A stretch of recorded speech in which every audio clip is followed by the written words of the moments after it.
자, 옛 언약의 핵심은 피입니다. 그래서 오늘 본문의 말씀에도 보면요, 18절에 읽진 않았지만 18절에 보면 첫 언약도 피 없이 세운 것이 아니다 라고 말씀을 하죠.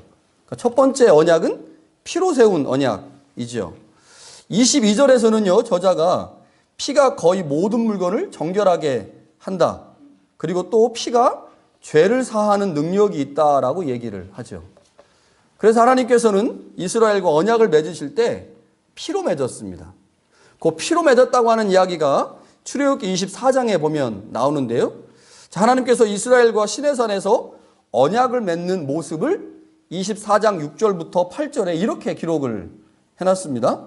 모세가 피를 가지고 반은 여러 양푼에 담고 반은 제단에 뿌리고 언약서를 가져다가 백성에게 낭독하여 듣게 하니 그들이 이르되 여호와의 모든 말씀을 우리가 준행하리이다. 모세가 그 피를 가지고 백성에게 뿌리며 이르되 이는 여호와께서 이 모든 말씀에 대하여 너희와 세운 언약의 피니라 라고 말씀합니다. 하나님이 이스라엘과 첫 번째 언약을 피로 맺으셨죠.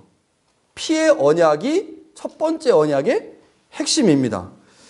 그렇게 하나님은 이스라엘에게 매년 피의 제사를 요구하셨습니다. 그게 7월 10일 날 있게 된 대속죄일에 드리는 제사이죠. 그 제사에는요, 반드시 제사장이 지성소에 피를 가지고 가서 그 피를 뿌리게 되죠. 이스라엘은 피의 제사를 통해서 하나님과의 언약을 매년 기억했습니다. 그러니까 우리가 이제 그 드라이브 라이센스 같은 경우 이제 리뉴하는 것처럼 매년 그 제사를 통해서 하나님과의 언약을 리뉴한 거죠. 계속 기억하고 그 언약을 생각했습니다. 우리가 지난주에 본 것처럼요, 저자가 9장 7절에 이렇게 기록을 했어요. 세 번역으로 보면요, 둘째 칸 장막에는 대제사장만 1년에 한 번씩 들어가는데 그때에는 반드시 자기 자신을 위하여 또 백성이 모르고 지은 죄를 사하기 위하여 바칠 피를 가지고 들어갑니다. 성소에는 피를 가지고 들어가지 않죠. 그런데 이제 지성소에는 대제사장이 1년에 딱 한 번씩 피를 가지고 들어갑니다. 이 이야기가 레위기 16장에 보면 자세하게 나오는데요. 레위기 16장을 보면 대제사장이 속죄일에 지성소에 2번 들어갑니다. 지성소에 2번 들어가는데 한 번은 자기와 자기 가족의 죄를 속하기 위해서 들어가요. 이때는 수송아지의 피를 가지고 들어갑니다. 그리고 또 한 번 들어가는데요, 그 다음에 들어갈 때는 백성의 죄를 속하기 위하여 염소의 피를 가지고 들어갑니다. 그러니까 한 번은 자기를 위해서 수송아지 피를 가지고 들어가고 또 다른 한 번은 백성의 죄를 위해서 염소의 피를 가지고 들어가는 거죠. 속죄일에 드리는 제사에는요, 반드시 피가 있어야 합니다. 반드시 피의 제사여야 돼요. 피를 뿌려야 됩니다. 그래서 대제사장이 지성소에 계신 하나님께 나아갈 때 반드시 피를 가져갔고, 그 피는 출애굽기 24장에 나오는 하나님과 이스라엘이 언약을 맺을 때 그 언약을 매년마다 갱신하는 개념이었죠. 그러니까 옛 언약의 핵심이 피로 맺어진 언약이었기 때문에 이스라엘은 매년 하나님 앞에 그 피를 드림으로 언약을 갱신한 거죠. 그러나 문제가 있었습니다. 이 옛 언약의 문제는 그 짐승의 피가 영원하지 못하다고 하는 거죠. 그러니까 저희가 이제 비자를 받아가지고 캐나다에 살면 매년 갱신을 해야 돼요.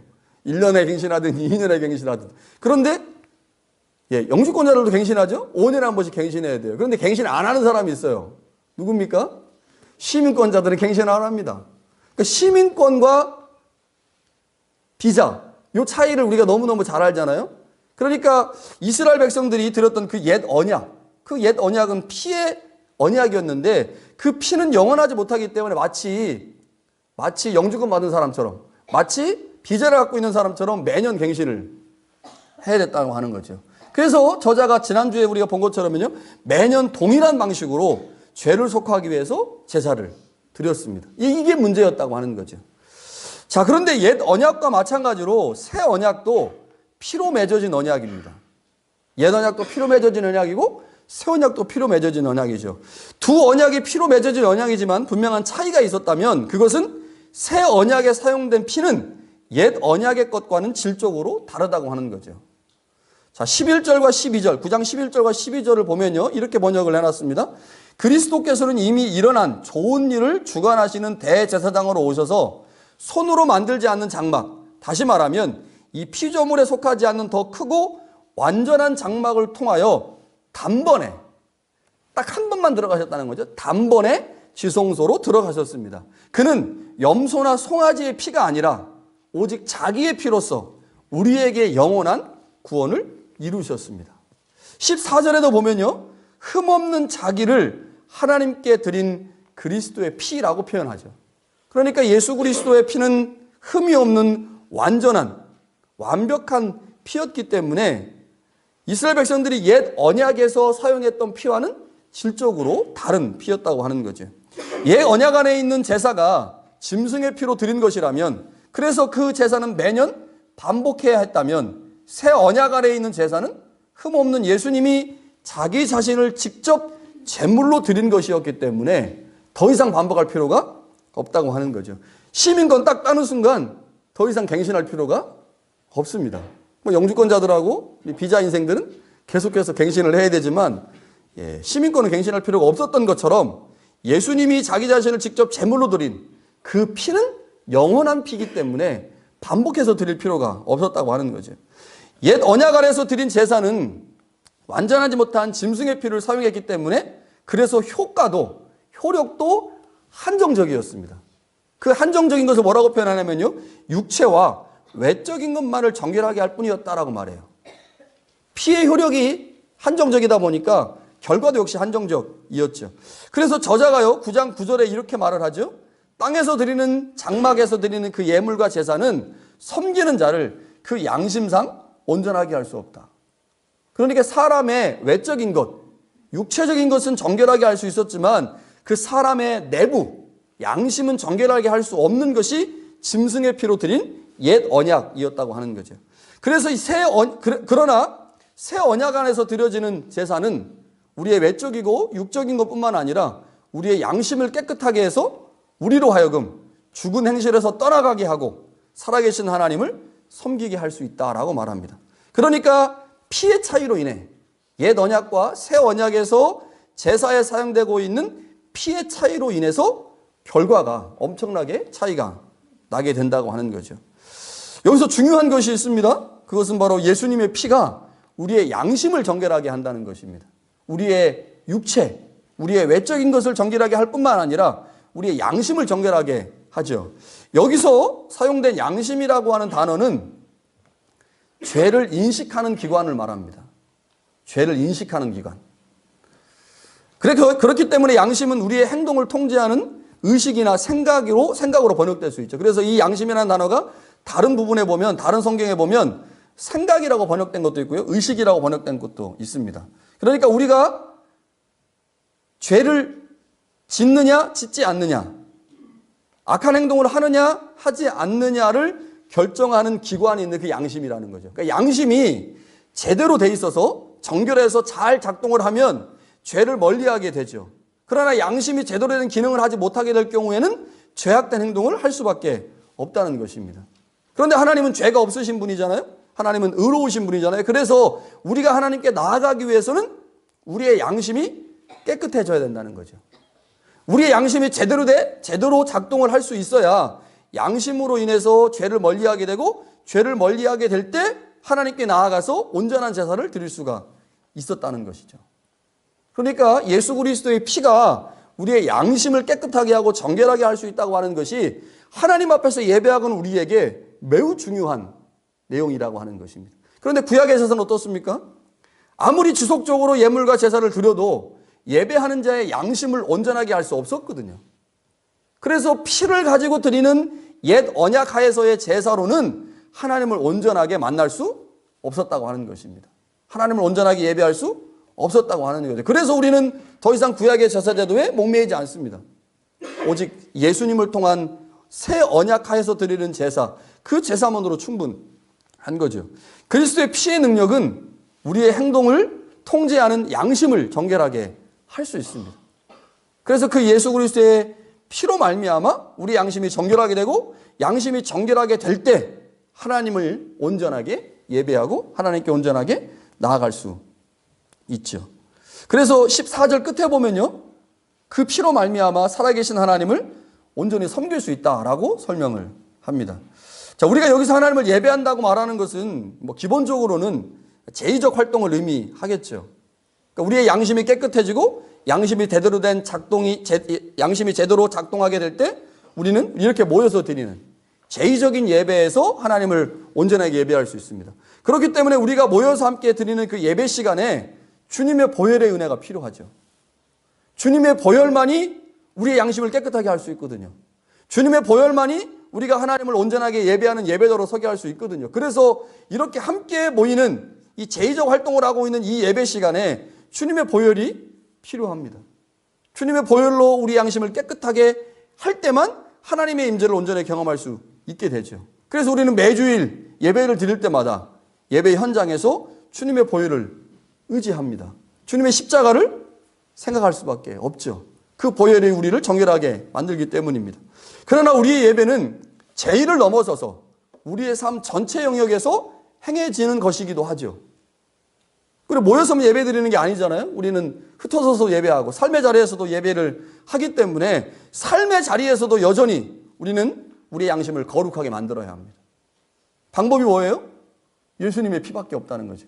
예수님의 거룩한 보혈이 우리 양심을 정결하게 해야 우리의 삶의 자리에서도 역시 하나님을 예배하는 예배자가 될 수 있다고 하는 거죠. 그러니까 우리의 신앙생활에서 정말 중요한 한 가지를 말하라고 한다면 그것은 주님의 보혈입니다.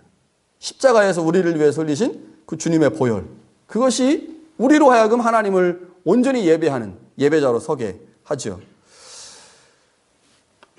자, 저자는 지금까지 구약 옛 언약하에서 드려지는 제사하고요, 새 언약하에서 드려지는 제사를 비교했어요. 다양하게 비교를 했죠. 그런데 결정적으로 피를 통해서 비교를 한 거죠. 옛 언약 안에서 드려지는 제사는 짐승의 피로 드리기 때문에 제사에 한계가 있다는 거죠. 우리의 육적이고 외적인 것은 정결하게 할 수 있지만 우리의 양심을 정결하게 할 수 없다는 거죠. 그 양심이 정결해져야 되는 이유는 그 양심이 정결해져야 죄를 분간할 수 있고 죄를 피할 수 있고 그래서 하나님 앞에 온전하게 예배할 수 있는데, 양심이 정결하지 못하면 아무리 제사하고 아무리 예물을 드려도 하나님을 온전하게 만날 수 없었다는 거죠. 그래서 하나님께서 새로운 언약을 우리 가운데 주셨고 예수님을 십자가에 죽게 하셨습니다. 그러면서 15절의 저자가 예수님을 새 언약의 중보자라고 말씀하죠. 그러니까 예수님의 십자가의 사역을 저자가 새 언약의 중보자라고 하는 말로 지금 설명하고 있는 거죠. 예수님은 하나님과 우리 사이에 새로운 언약을 맺게 해주신 분입니다. 그러니까 예수님의 십자가에서의 죽으심, 그곳에서 흘리신 그 피가 새 언약 안에서 드려진 제사이고 그 제사를 통해서 하나님과 우리가 하나됨을 이루었기 때문에 예수님은 새 언약의 중보자이죠. 예수님이 십자가에서 흘리신 그 피가 하나님과 우리 사이에 새로운 언약을 맺게 하는 매우 중요한 도구가 된 것입니다. 십자가에서 흘리신 그 피로 말미암아 우리가 하나님과 새로운 언약을 맺었죠. 하나님과 우리 사이에 새로운 언약이 체결되었습니다. 지금 우리는 그 새 언약의 중보자이신 예수님으로 인해 큰 혜택을 누리고 있죠. 하나님과 언약을 맺어서 하나님의 자녀가 되었고요, 하나님의 백성이 되었고 하나님의 통치를 받는 사람이 되었습니다. 그런데 이것을 저자가 조금 다른 방식으로 설명을 합니다. 그게 15절에 나오는 내용이죠. 15절을 한번 볼까요? 이로 말미암아 그는 새 언약의 중보자신 이는 첫 언약 때 범한 죄에서 속량하려고 죽으사 부르심을 입은 자로 하여금 영원한 기업의 약속을 얻게 하셨다. 그러니까 예수님이 중보자로 십자가에서 죽으시고 피를 흘리심으로 하나님과 우리 사이가 새로운 언약 관계가 되게 하셨는데, 하나님과 우리 사이에 맺어진 그 새 언약의 관계 안에서 예수님으로 말미암아 누리게 되는 혜택이 있다는 거죠. 그 혜택을 뭐라고 설명하냐면 죄에서 속량했다. 그러니까 앞에 했던 얘기를 똑같이 지금 반복하고 있는 거죠. 짐승의 제사로는 죄를 온전히 속할 수가 없었거든요. 우리의 양심의 문제를 해결할 수가 없었다는 거죠. 외적이고 육체적인 것은 해결했지만 우리의 내적인 것을 해결할 수가 없었는데, 새 언약의 중보자이신 예수님이 십자가에서 죽으심으로 우리가 지금까지 해결할 수 없었던 양심의 문제, 우리의 모든 죄의 문제를 해결할 수가 있게 된 거죠. 그리고 나서 15절 끝에 보면 영원한 기업의 약속도 얻게 됐다라고 말합니다. 그 영원한 기업의 약속이라고 하는 것이 무엇일까? 히브리서 전체에서 보면요, 본향입니다. 본향. 그러니까 예수님을 믿게 되는 삶, 그리고 예수님을 믿게 될 때 우리가 영원한 천국을 약속으로 받게 되는데, 하나님과 우리 사이가 예수님을 통해서 새 언약이 체결됐죠? 그 새 언약 안에 있는 우리는 예수님으로 말미암아 모든 죄가 용서를 받았습니다. 그리고 하나님께서 그 예수님을 통해서 약속하신 영원한 기업이 우리에게 왔다는 거예요. 그 기업이 무엇이냐? 본향입니다. 본향 안에서의 삶이죠. 이 모든 것이 주님의 순종과 십자가에서 죽으심으로 인해 우리가 누리게 되는 혜택들이죠. 자, 그런데 16절부터 17절에 갑자기 저자가 유언이라고 하는 개념을 가져다가 씁니다. 이게 이제 읽다 보면 잘 연결이 안 되는 말씀들이 있어요. 그런데 난해주를 한번 보세요. 성경 맨 밑에 보시면 일이라고 써 있죠. 일. 헬이라고 써 있고 옆에 뭐라고 써 있어요? 언약이라고 되어 있죠. 언약. 그러니까 이 유언이라고 하는 단어는 헬라어에서 언약이라고 번역해도 되는 단어예요. 그럼 왜 언약이라고 번역하지 않고 이것을 유언이라고 번역을 했냐면, 종교적으로는 언약인데 세속적으로는 유언이에요. 그런데 저자가 지금 세상에서 쓰고 있는 유언이라고 하는 개념을 가져다가 우리가 어떻게 예수로 말미암아 하나님의 언약을 받은 백성이 되었는지를 설명하려고 하는 거예요. 유비관계로 설명하려고 하는 거죠. 그래서 유언이라고 번역할 수도 있고 언약이라고 번역할 수도 있습니다. 자, 그런데 이거를 너무 깊게 생각해가지고 이 유언한 자가 죽어야 유언이 이루어지고 유언한 자가 살아있으면 유언이 효력이 없다. 되게 복잡해요. 그런데 여기서 저자가 지금 하고 싶은 말은 딱 하나입니다. 유언한 사람이 자기의 유언이 효력을 발생하게 하려면 어떻게 돼요? 죽어야 돼요. 제가 재산이 없는데 5,000불을 제 아들한테 유언을 주려고 유언을 했어요. 그럼 제 돈 5,000불이 아들한테 넘어가려면, 상속되려면 유언한 사람이 죽어야 되거든요. 유언한 사람이 죽지 않고는 제가 살아있기 때문에 제가 갖고 있는 거죠. 지금 그 얘기를 하고 있는 겁니다. 그러니까 유언한 사람이 죽어야만 그 모든 재물이 상속자에게 넘어간다는 거예요. 이게 유언이 가지고 있는 가장 중요한 특징이죠. 그래서 저자가 유언이라는 개념을 가져온 이유는 유언이 가지고 있는 죽음이라는 개념 때문입니다. 그러니까 유언한 자가 죽을 때 기업이 누군가에게 상속되는 것처럼 하나님을 대신해서 아들이신 예수님이 죽었다는 거죠. 그러니까 하나님께서 언약을 맺은 하나님의 백성들에게 하나님의 영원한 기업을 주시기로 약속을 하셨어요. 그럼 누가 죽어야 돼요? 하나님이 죽어야 될 거 아닙니까? 유언한 사람이 자신의 재산이 상속자에게 넘어가려면 어떻게 돼요? 유언한 사람이 죽어야만 그게 넘어갈 거 아니에요. 근데 하나님이 유언하는 사람이에요. 하나님이 약속을 하셨어. 자신의 모든 기업을 상속해 주겠다고. 근데 하나님이 죽을 수 있어요, 없어요? 하나님 못 죽지. 하나님 영인데 어떻게 죽어요? 그래서 대신 누가 죽은 거예요? 예수님이 죽었다는 거예요, 예수님이.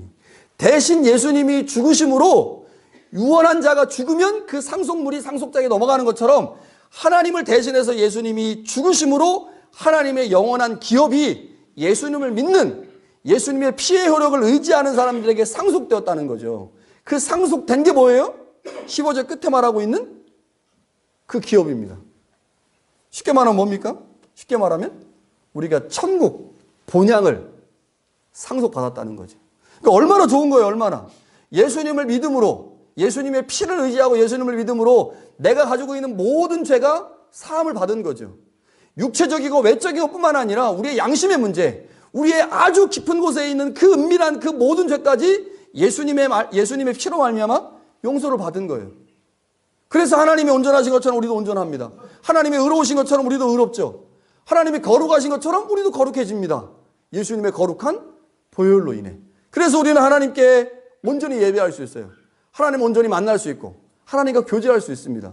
그것도 감사한데, 그것도 고마운데, 유언한 자가 자신이 죽을 수 없으니 자신의 아들을 십자가에서 죽이심으로 하나님의 기업이, 하나님의 약속하신 그 기업이 우리에게 상속됐다는 거죠. 그것이 무엇입니까? 천국이죠. 우리의 본향입니다. 그래서 우리 이 땅에서 우리의 죄를 용서받고 하나님과 온전한 교제를 누릴 뿐만 아니라 하나님께서 준비하신 예수님이 하나님 우편에 앉아 계신 바로 그곳에 우리가 갈 수 있게 됐다는 거죠. 주님의 보혈이 우리에게 영원한 생명을 얻게 했습니다. 주님의 보혈이 우리로 하여금 하나님 나라의 백성이 되게 했어요. 주님의 보혈이 우리로 하여금 천국을 약속으로 받게 했다는 거죠. 그래서 저자가 지금 이걸 얘기하고 있는 거예요. 그런데 그렇게 우리를 열리신 그 예수님의 거룩한 보혈을 우리가 믿고 약속으로 받았는데 어떻게 다시 짐승의 피로 돌아갈 수 있느냐? 그 불가능한 얘기다라고 지금 얘기하는 거죠. 여러분, 우리가 이 땅을 살아가는 것이 쉽지가 않습니다. 특히 이민자로서 이 땅을 살아가는 것이 쉽지가 않죠. 고난의 삶이 많고요. 고단합니다. 무엇보다도 외롭습니다. 이민자들은 다 외로워요. 너무너무 외로운 삶을 살고 있죠. 그런데 이렇게 외로운 삶을 살고 있는 우리에게 하나님께서 영원한 천국을 약속하셨습니다. 그리고 그 천국에 들어갈 때까지 설령 우리가 힘들고 고단한 그리고 외로운 삶을 산다고 할지라도 하나님은 우리가 그 나라에 들어갈 때까지 말씀과 성령으로 우리를 지키시고 인도하시고 보호하시고 위로하신다는 거죠. 이것이 우리가 이 땅에서 하나님을 믿는 하나님의 백성으로서 얻게 되는 특권이고 혜택입니다. 바울이 로마서 3장 24절 25절에 이렇게 말씀합니다. 그리스도 예수 안에 있는 성령으로 말미암아 하나님의 은혜로 값없이 의롭다 하심을 얻은 자가 되었느니라. 이 예수를 하나님이 그의 피로써 믿음으로 말미암는 화목제물로 세우셨으니 이는 하나님께서 길이 참으시는 중에 전에 지은 죄를 간과하심으로 자기의 의로우심을 나타내려 하심이라. 자, 예수님의 거룩한 보혈로 우리가 하나님과 화목하게 되었고요. 그 하나님의 백성이 되었고 하나님의 자녀가 되었고 이제 하나님께서 우리 가운데 약속하신 그 영원한 본향 천국을 소망하게 되었습니다. 여러분, 예수님께서 마지막 십자가에서 죽으시기 전에 제자들 이렇게 말씀하십니다. 이것은 많은 사람을 위하여 흘리는 나의 피, 곧 언약의 피니라. 여러분, 예수 그리스도의 십자가에서의 죽으심으로 하나님과 우리 사이에 새로운 언약이 체결됐어요. 자, 그러면 언약이 체결됐다고 하는 것은 그 언약을 우리가 지켜내야 되는 거잖아요. 어떻게 하는 것이 하나님과 체결된 그 언약을 지켜내는 것이냐? 이스라엘 백성들은 그 언약을 지켜내지 못해서 언약이 파기됐잖아요. 그런데 우리는 그러면 안 되잖아요. 하나님과 우리 사이에 맺어진 그 언약이 지켜져야 돼요. 방법이 무엇입니까? 예수님께서 말씀하신 이것은 많은 사람을 위하여 흘리는 나의 피 곧 언약의 피다. 그러니까 예수 그리스도의 그 언약의 피를 믿는 겁니다. 그 언약의 피를 의지하는 거죠. 그 보혈의 능력이 내 삶의 자리에 올 수 있도록 기도하는 것입니다. 더 나아가서 그 언약의 피를 우리에게 주시기 위해서 십자가에서 죽으신 것처럼 우리도 우리의 삶의 현장에 그리스도의 십자가를 재현한다면 그것이 곧 하나님과의 언약을 지키는 행동입니다. 우리가 너무너무 중요하게 생각하는 십자가, 그 십자가를 지시기 위해서 주님이 당하셨던 그 고난을 우리의 삶의 현장에서 작은아마 미약하나마 그 십자가의 삶을 실천해 낸다면 그것이 곧 하나님과 우리 사이에 맺어진 그 언약을 지키는 거죠. 여러분, 어제 우리 바자회 하시느라고 수고하셨습니다. 그거예요. 다른 거 아닙니다. 바자회 하시라고 수고하셨잖아요. 애를 쓰셨잖아요. 그게 뭐예요? 그게 하나님과 우리 사이의 언약을 지켜내는 겁니다. 우리 바자회 했습니까? 우리가 돕고 있는 여호와 이레 교회 그리고 알파 오메가 교회가 잘 세워지기 위해서 우리 수고한 거잖아요. 다 무엇 때문에 한 것입니까? 그리스도의 십자가의 사랑 때문에 한 거죠. 그리스도의 십자가의 은혜 때문에 한 거예요. 그렇게 그리스도의 십자가의 은혜와 사랑으로 수고하는 현장, 그것이 바로 하나님과 맺은 새 언약이 지켜지는 현장입니다. 여러분, 그렇기에 우리가 주님의 십자가 때문에 내가 하고 있는 그 일들, 주님의 십자가의 은혜 때문에 하고 있는 그 현장이 감사함으로 계속 진행되고 감사함으로 그 일들이 계속 완성돼 간다면 그것이 곧 바로 하나님의 언약을 지키는 거죠. 간단합니다. 주님께서 십자가에서 죽으심으로 하나님과 우리를 새로운 언약의 관계로 만들어 주셨어요. 하나님과 맺은 그 새 언약, 그것을 지키는 것은 하나님께서 나에게 맡겨주신 사명들, 하나님께서 우리 교회에 부탁하신 일들을 하나씩 하나씩 해나가는 것. 그것이 바로 하나님과 맺은 언약을 지키는 방법입니다. 하나님과 언약을 잘 기억하여 여러분의 자리에서 또 교회의 자리에서 삶의 자리에서 하나님의 말씀에 순종하고 그 말씀을 잘 지켜나간다면 바로 그곳이 하나님께서 여러분들과 맺으신 그 언약이 성취되는 곳이고 그 성취되는 바로 그곳에 하나님은 우리에게 하늘 본향에 대한 영원한 생명에 대한 말씀들을 계속해서 행해 주실 것이고요. 그래서 우리의 삶의 자리가 또 풍요로운 하나님 앞에 감사하는 자리가 될 것입니다. 그런 은혜가 우리 가운데 있기를 간절히 축원합니다.